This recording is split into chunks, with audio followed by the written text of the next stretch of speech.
Welcome to Mishu channel. இன்றைக்கி நம்ம சேனலில் சிகப்பரிசி புட்டு எப்படி செய்யறதுன்னு சொல்லி பார்க்க போகிறோம். இதுக்கு இடியாப்ப மாவு மாதிரி ரெடி பண்ண சிகப்பரிசி மாவு எடுத்து வச்சுக்கிறோம். கொஞ்சமாக உப்பு எடுத்துக்கோங்க. அந்த உப்பில் தண்ணி ஆட் பண்ணிக்கோங்க. அந்த தண்ணியை கொஞ்சம் கொஞ்சமாக நம்ம என்ன பண்ண போகிறோம் அப்படின்னு சொன்னாக்கா, இப்போ தெளித்து மாவு பிசைய போகிறோம். ஸோ தண்ணியை கொஞ்சம் கொஞ்சமாக தெளித்து மாவு பிசைய போகிறோம். மாவு வந்து ரொம்ப ஈரமாக இருக்கக்கூடாது, லைட்டாக ஈரப்பதம் மட்டும் அதில் இருந்தால் நமக்கு போகிறோம். மிக்ஸ் பண்ணிவிட்டு இட்லி பாத்திரத்தில் மாவை போட்டுடணும். மாவை போட்டுட்டு நடுவில் கொஞ்சம் என்ன பண்ண போகிறோம் அப்படின்னாக்கா, சின்ன சின்ன ஹோல்ஸாக போட போகிறோம். அதுக்கு ஹோல்ஸ் போட்டு இட்லி வேக வைக்கிற மாதிரி இட்லி பானையில் வச்சிடணும். வச்சுட்டு கொஞ்சம் நேரம் வந்து வேக வைக்கணும். ஆவியில் தான் வேக வைக்கணும். ஏலக்காய் பொடி பண்ண போகிறோம். ஏலக்காய் வந்து சர்க்கரை கொஞ்சம் வச்சு பொடி பண்ணி வச்சுக்க போகிறோம்.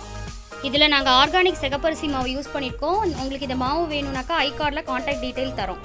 வெந்தெடுத்து இதை எடுத்துட்டு ஒரு பாத்திரத்துக்கு நம்ம ட்ரான்ஸ்ஃபர் பண்ணிக்கலாம்.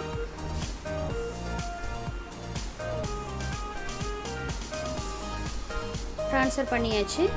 இப்போது இதில் வந்து நாட்டு சக்கரை ஆட் பண்ண போகிறோம். உங்களுக்கு ஒயிட் சுகர் பிடிச்சதுன்னா நீங்கள் ஒயிட் சுகர் ஆட் பண்ணிக்கலாம். நாங்கள் நாட்டு சக்கரை தான் இதில் ஆட் பண்ண போகிறோம். இப்போது ஏலக்காய் பவுட்ரு பண்ணி வச்சதை இதில் சேர்க்குறோம்.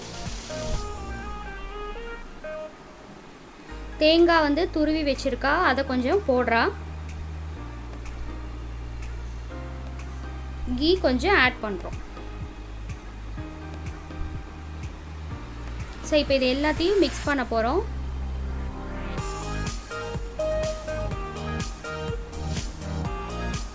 எல்லாத்தையும் நல்லா மிக்ஸ் பண்ணியாச்சு. இப்போது ரெட் ரைஸ் புட்டு ரெடி ஆயிடுச்சு. ஸோ புட்டு ரெடி. சாப்பிட்டு பாருங்கள், டேஸ்ட்டு சூப்பராக இருக்கும்.